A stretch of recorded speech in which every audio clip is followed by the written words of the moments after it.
Okay students, class 9 economics, we are learning second chapter and that is people as resource. कुछ चीजें हमने आपको पहले बता दी थी। आज हम क्या शुरू करने वाले हैं, पूरा लेसन का आइडिया हमारे माइंड में अगर शुरू में रहेगा हम क्या पढ़ने वाले हैं तो ये हम सही समझ पाएंगे। अगर आप अपनी अलमारी खोलते हैं और आपको पता मुझे वहां से क्या उठाना है तो जल्दी से आपकी नजर चली जाएगी, और आपको यही नहीं पता मुझे उठाना क्या है तो फिर आपको कुछ समझ नहीं आएगा। तो क्या पढ़ना है पहले वो समझ लीजिए। ये हेडिंग मैंने यहाँ लिखा है, economic activities by man and women. इसमें बीच बीच में मैंने थोड़ा मार्क कर दिया। तो दो पार्ट में पढ़ेंगे कि जो इकोनॉमिक एक्टिविटीज हैं वो क्या होती हैं, पहले तो उनको समझेंगे और फिर मैन और वुमेन में उनका कैसे डिफरेंशिएशन है। अब इसको छोड़ दिए सेकंड पार्ट को, क्योंकि जब तक पहला समझ में नहीं आएगा तो दूसरा भी नहीं आएगा। पहले इसको समझ लीजिए इकोनॉमिक एक्टिविटीज, ठीक है। इकोनॉमिक एक्टिविटीज आप इकोनॉमिक्स को पहली बार पढ़ रहे होगी 9th क्लास में, लेकिन ऐसा नहीं है कि आप इकोनॉमिक एक्टिविटीज को जानते नहीं हो, इकोनॉमिक्स को जानते नहीं हो। पैसे के रिलेशन में जो चीजें हैं वो सब आपके सामने। छोटे बच्चे को भी अगर आप 10 रुपीज का नोट दोगे और 100 का दोगे तो उसको डिफरेंशिएशन पता होता है कि किसकी वैल्यू ज्यादा है, किसकी इकोनॉमिक वैल्यू ज्यादा है। जाहिर बात है 100 रुपीज के नोट की इकोनॉमिक वैल्यू ज्यादा है। तो खैर इकोनॉमिक एक्टिविटीज जो है यहाँ पर हमने इनको सबसे पहले यहाँ आते हैं, एक तरफ से फोकस करेंगे तो सही समझ आएगा, सारा तो एकदम से मिक्स हो सकता है। इकोनॉमिक एक्टिविटीज को पहले हमने बांटा प्राइमरी, सेकेंडरी और टर्टियरी के हिसाब से। देखो एक ही चीज को क्लासिफाई क्यों करते हैं, ताकि पढ़ने में आसानी हो जाए, ठीक है। तो अभी हम इसको देख रहे हैं कितने तरह की होती है इकोनॉमिक एक्टिविटीज। 3 तरह की इकोनॉमिक एक्टिविटीज होती हैं, primary, secondary, tertiary. Primary, secondary, tertiary. Primary, secondary, tertiary. 3 तरह की इकोनॉमिक एक्टिविटीज होती है। कैसे? सेक्टर के हिसाब से। अगर हम सेक्टर वाइज बांटे तो, है ना, 3 तरह की होती हैं। प्राइमरी एक्टिविटीज कौन सी कहलाएंगी? एग्रीकल्चर, खेती बाड़ी, ठीक है, और माइनिंग, माइन से खोद करके चीजों को निकालना, और फॉरेस्ट्री, जंगलात के काम करना, मधुमक्खी पालन करना, ठीक है। तो ये आएंगे आपके प्राइमरी में। बिल्कुल बेसिक चीजें जब दुनिया शुरू हुई होगी तो प्राइमरी एक्टिविटीज बहुत ज्यादा रहते हैं। चूंकि खेती, इंडस्ट्री तो उस जमाने में नहीं थी, कॉलेजेस तो उस जमाने में नहीं थे, हॉस्पिटल्स तो उस जमाने में नहीं थे, तो प्राइमरी एक्टिविटी जब दुनिया शुरू हुई होगी तो सबसे ज्यादा प्राइमरी एक्टिविटीज होती है खेती बाड़ी और फिशिंग, एनिमल हस्बेंड्री, ये सब चीजें। सेकेंडरी होता है आपका मैन्युफैक्चरिंग। जैसे एक कंपनी होती है उसके अंदर कार मैन्युफैक्चर होती है, पेन मैन्युफैक्चर होता है, मोटरसाइकिल मैन्युफैक्चर होती है, हवाई जहाज मैन्युफैक्चर होता है, एरोप्लेन, आपके फैंस मैन्युफैक्चर होते हैं। तो जो मैन्युफैक्चरिंग सेक्टर है वो आपका सेकेंडरी कहलाएगा। समझ आई बात? पहला हो गया प्राइमरी, एग्रीकल्चर, उससे रिलेटेड एक्टिविटीज जो भी हैं। माइनिंग भी उसी के अंदर आ गया, फिशिंग भी उसी में आ गया। सेकेंडरी में आ गया आपका मैन्युफैक्चरिंग। टर्टियरी में क्या आएगा? ये सर्विस सेक्टर है। जैसे मैं आपको यहां पर पढ़ा रहा हूं, इसके बदले मुझे पैसे मिल रहे हैं, है ना, स्कूल से सैलरी मिलती है, तो ये क्या हो गया? ये हो गया हमारा टर्टियरी सेक्टर, यानी सर्विस सेक्टर। यहां पर हम आपको कोई सामान तो नहीं बेच रहे ना, हम आपको सिर्फ समझा रहे हैं, एक सेवा दे रहे हैं, ठीक है ना। डॉक्टर के पास आप जाते हो, डॉक्टर एक प्रेस्क्रिप्शन लिखता है आपको, कहता है मेडिकल स्टोर से दवाई ले लो, तो डॉक्टर ने कुछ नहीं दिया, एक सलाह दी, आपको एडवाइस दी। उस एडवाइस के वो पैसे लेता है, तो वो सर्विस सेक्टर हुआ, टर्टियरी में आएगा। टीचिंग वो बात अलग है, कुछ डॉक्टर्स जो है दवाई भी अपने पास से दे देते हैं, वो नहीं, असल उनका प्रेस्क्रिप्शन का काम है। या फिर आप बैंक देखो, है ना, बैंक कुछ बेचता थोड़ा ही है, आपको सेवा देता है, सर्विस देता है। इंश्योरेंस आपको सेवा देते हैं, सामान तो नहीं बेचते ना ये लोग। तो ये सर्विस सेक्टर कहलाता है, टर्टियरी सेक्टर। तो इकोनॉमिक एक्टिविटीज को अगर हम बांटे सेक्टर के हिसाब से तो 3 तरह की होती है, प्राइमरी, सेकेंडरी और टर्टियरी। तीनों मैंने आपको डिफाइन कर दी। और all these results in the production of goods and services, इन सभी में चाहे तो प्राइमरी हो, चाहे तो सेकेंडरी हो, चाहे तो टर्टियरी हो, तीनों के तीनों सेक्टर्स में क्या होता है, production of goods and services. या तो वहां पे सामान की पैदावार होती रहती है, प्रोडक्शन होता रहता है, या सर्विसेज का। खेती में आप जाओगे, गेहूं पैदा हो रहा है, अनाज पैदा हो रहा है, चावल पैदा हो रहा है, दालें पैदा हो रही है, कपास पैदा हो रही है, ठीक है। तो ये आपका फल पैदा हो रहे हैं, सब्जियां पैदा हो रही हैं, प्रोडक्शन हो रहा है। यहाँ भी कार का प्रोडक्शन हो रहा है, और आपका हवाई जहाज का प्रोडक्शन हो रहा है, पेन का प्रोडक्शन हो रहा है, या भाई आपके फैन है उसका ट्यूबलाइट प्रोडक्शन हो रहा है। टर्टियरी में क्या है, सर्विस है। तो इनमें क्या होता है, इनका रिजल्ट होता है production of goods and services. आगे सुनिए बात, प्राइमरी, सेकेंडरी, टर्टियरी, 3 तरह की एक्टिविटी हुई सेक्टर वाइज। तो इनका मकसद है production of goods and services, ठीक है। और इससे क्या फायदा होता है आपको, जी प्रोडक्शन ऑफ जो हो रहा है, These add value to the national income, हमारे देश की राष्ट्रीय जो आमदनी है वो बढ़ जाती है, लोगों का लिविंग स्टैंडर्ड बढ़ जाता है, फायदा होता है, इसकी एक अपनी वैल्यू है। चलिए, ये तो रहा आपकी economic, how many type of economic activities are there on the basis of sector. तो on the basis of sector 3 तरह से होती है। अब हम दूसरी तरह से कैटेगराइजेशन करते हैं। क्या जरूरत पड़ी, जब हमने पहले 3 तरह से कैटेगरी कर ली, सारी एक्टिविटीज में जाएंगे टोटल दुनिया, फिर हम अलग तरह से कैटेगराइजेशन क्यों कर रहे हैं, कर सकते हैं। जैसे आपकी क्लास होती है, अगर हम कहें कि बॉयज वर्सेस गर्ल्स, हम ये कैटेगराइजेशन कर रहे हैं, तो सारे बच्चे इसमें आ गए, या तो वो बॉय है तो गर्ल है आपकी क्लास के अंदर, ठीक है। और दोबारा से हम कैटेगरी बनाते हैं कि भाई नहीं, हम तो हाउस वाइज छाट रहे हैं, बॉय हो या गर्ल, ठीक है।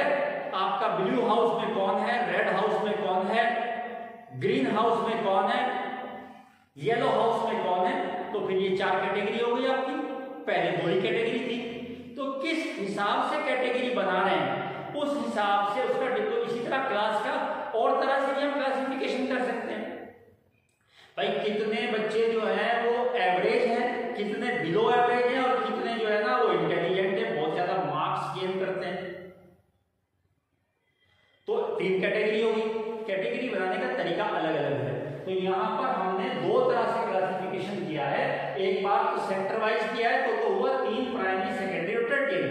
अब हम कर रहे हैं इसका क्लासिफिकेशन मार्केट और नॉन मार्केट, जिसमें पैसे मिलते हैं, इकोनॉमिक वाली, इसको इकोनॉमिक भी कहते हैं, मार्केट वाली, और नॉन मार्केट यानी कि जो नॉन इकोनॉमिक है, जिसमें पैसे नहीं मिलते। जाहिर बात है, कोई भी काम दुनिया में होता है, या तो उसके लिए पैसे मिलता है या तो नहीं मिलता है ना। इस हिसाब से कैटेगराइजेशन कर रहे हैं, किसमें पैसे मिलते हैं, किसमें पैसे नहीं मिलते, मतलब रुपया के पैसे समझो, ठीक है।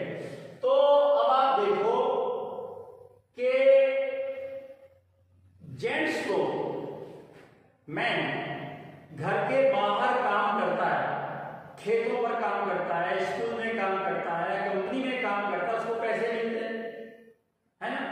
इवन अगर वो होटल में काम करते हैं, खाना बनाने का, उसके पैसे मिलते हैं। कपड़े धोने का काम करते हैं, लॉन्ड्री में जेंट्स बाहर पैसे मिलते हैं। लेकिन यही काम जब हमारी माता श्री घर पे करती है, आपकी मम्मी, तो क्या होता है कि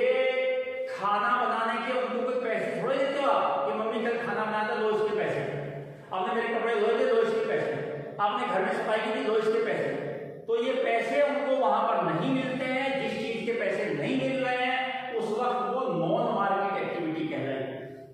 लेकिन अगर आपके घर की सफाई आकर मेड करती है, वो पैसे देने की काम वही है। अगर पैसे मिलते हैं तो मार्केट हो गई, मेड को पैसे दे रहे हो। मम्मी को पैसे नहीं मिल रहे हैं तो नॉन मार्केट एक्टिविटी होगी, काम ही की। घर पे मम्मी कपड़े धो रही है, पैसे नहीं दे रहे हैं तो नॉन मार्केट हो गई। धोबी कपड़े धो करके पैसे दे रहा है, वो मार्केट एक्टिविटी हो गई है। तो हम ऐसे ही कैटेगराइजेशन कर सकते हैं।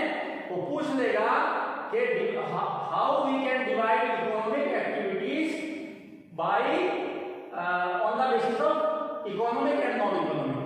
तो हम कहते हैं कि मार्केट और नॉन मार्केट में बांट सकते हैं। उनका एग्जाम्पल मैंने आपको दे दिया, यहां पर लिखा नहीं, बुक में आपके लिखा समझा दिया है बस, दैट्स इट। और तो कितना हमने जान लिया? अभी पूरा हेडिंग क्या था? Economic activities by man and women. अभी तक हमने सिर्फ ये पार्ट जाना इकोनॉमिक एक्टिविटी का, और इसमें कहा दो तरह से कैटेगराइजेशन किया है, एक ये वाला बॉक्स और एक ये वाला बॉक्स। एक तरफ हमने सेक्टर वाइज किया है, प्राइमरी सेकेंडरी टर्टियरी, तीन तरह से। यहां पर हमने दो तरह से किया है, मार्केट और नॉन मार्केट, दोनों आपको डिफाइन कर दिए। दोबारा वीडियो दिखाओगे और अच्छे से समझ में आ जाके देखोगे जब आप। अब आगे पर चलते हैं, बाय मैन एंड वुमेन। क्या इकोनॉमिक एक्टिविटीज के मैन और वुमेन में काम करने में कोई फर्क होता है? तो हाँ, मैंने बताया ज्यादातर वुमेन जब काम करती है उनको पैसे नहीं मिलते घरों के ऊपर कहीं पर, और उसकी कोई वैल्यू भी हम नहीं समझते कि हाँ भाई मम्मी की जो है हमारा काम कर रही है। अगर मम्मी ना करें वो काम, घर पे लेडीज ना करें वो काम, महिलाएं ना करें वो काम, औरतें वो काम ना करें, तो क्या होगा? आपको हर काम के पैसे देने पड़ेंगे। तो मैन और वीमेन में अगर हम देखें इकोनॉमिक एक्टिविटीज का बंटवारा कैसे हुआ है, तो जैसे कि कल्चरली और हिस्टोरिकली यानी पूरे जमाने से, कल्चरली हमारे समाज के अंदर जो बात एक्सेप्टेड है, जिस तरह से हम काम कर रहे हैं, तो मैन बाहर काम करता है, पुराने जमाने में फील्ड के अंदर जाता है, कहीं भी मार्केट में जाता है या खेत पर जाता है, और women look after domestic course. Man और वुमेन में अगर हम इकोनॉमिक एक्टिविटीज देखें तो मैन काम करता है कहां पर? बाहर, और औरतें घर पर, they look after the domestic chores, या they look after the children, they take care, main food वगैरह घर पे जो भी करते हैं। अब मैन और वुमेन इनका जो काम हुआ है तो मैंने बताया, लेकिन ऐसा नहीं है कि हमेशा वुमेन को पैसे मिलते नहीं है।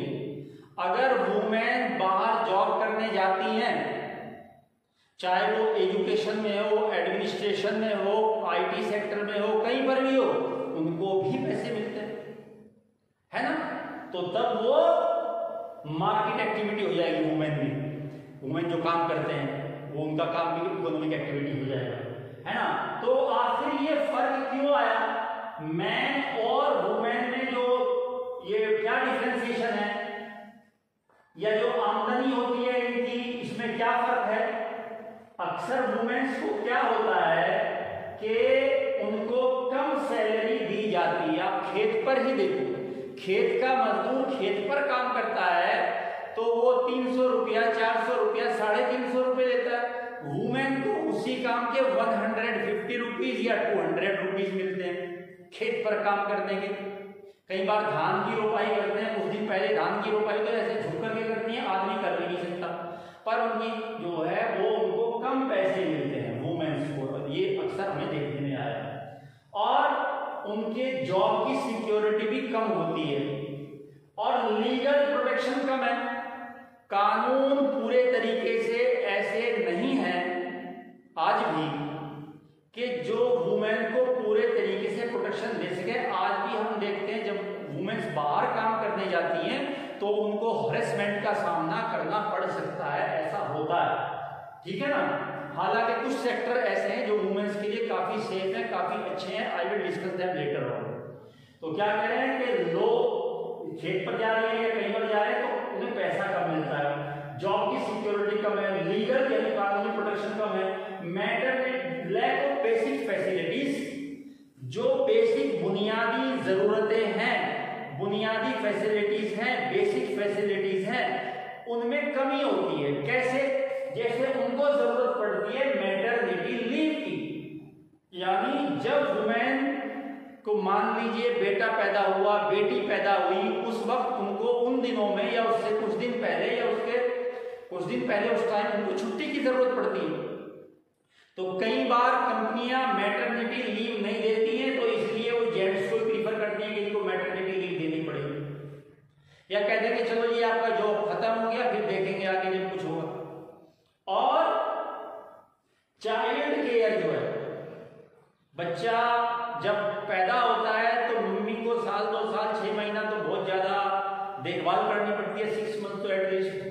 तो चाइल्ड केयर का ऐसा नहीं है, कंपनी में काम करने जाते हैं कि बच्चे को यहाँ पर इस रूम में हम बैठा दें, वहां पर मेड है उनकी देखभाल करेगी। है नो डाउट कुछ कंपनियों में, मल्टीनेशनल कंपनियां कुछ अच्छी ऐसी भी है जहां पर अलग से रूम बना होता है चाइल्ड केयर का, लेकिन इसकी कमी है, अक्सर ये नहीं होता।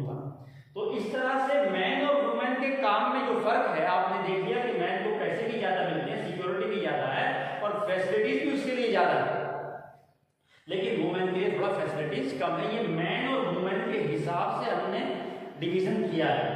अब कुछ ऐसे भी काम है जो मैं आपको बताऊं कि way that are suitable for, more suitable for women. Suitable तो सारे काम है, पर मोर सुटेबल फॉर वुमेन। कौन कौन से काम है? एजुकेशन, अगर एजुकेशन में आप देखें तो वुमेन अगर टीचिंग में है तो सेम उसको पैसे मिलते हैं, गवर्नमेंट जॉब मिल जाएंगे, वही पैसा जेंट्स टीचर को मिलेगा, वही जो है वो लेडी टीचर को मिलेगा। और प्राइवेट स्कूल्स में भी अगर काम अच्छा है तो पैसे बराबर मिलते हैं। हेल्थ यानी कि डॉक्टर्स वगैरह इस लाइन में जाती हैं तो इनको सिक्योरिटी भी ज्यादा फील होती है और ज्यादा अच्छे से ये लोग यहाँ पे काम कर सकती हैं और यहाँ पे ज्यादा डिस्क्रिमिनेशन नहीं होता। फिर एडमिनिस्ट्रेटिव आप देखो, शामली डीएम वो भी महिला है, तो एडमिनिस्ट्रेटिव सर्विसेज भी इनके लिए एक अच्छा सेक्टर है जहां पर सारी फैसिलिटीज और सारी चीजें इनके फेवर में होती हैं और सैलरी भी अच्छी होती है। फिर साइंटिफिक जो सेक्टर है, नई नई रिसर्च करते हैं, कल्पना चावला का नाम आपने सुना, स्पेस रिसर्च और भी, तो वहां पर इनके लिए सूटेबल है। आईटी सेक्टर में क्योंकि बहुत ज्यादा फिजिकल वर्क नहीं करना पड़ता आईटी सेक्टर में भी, पर ये तो माननी पड़ेगी कि थोड़ा मैन के मुकाबले वुमेन को फिजिकल पावर, वजन उठाना, काम करना, बोझ उठाना, इसमें जरा सी कुछ वो है। पर आईटी सेक्टर में तो कहीं पर कुछ उठाना नहीं है, कुछ करना नहीं है, वेट वगैरह ऐसा, वहां पर तो बैठ करके कंप्यूटर पे काम करना है, तो ये सेक्टर कुछ यहाँ पर सूटेबल होते हैं। तो इस तरह से एक बार फिर से पूरे लेसन को हम देख लेते हैं। आज का जो हमारा टॉपिक रहा वो रहा economic activities by man and women. तो हमने पहले इकोनॉमिक एक्टिविटी को डिफाइन किया, बाद में मैन और वीमेन को इस तरह किया।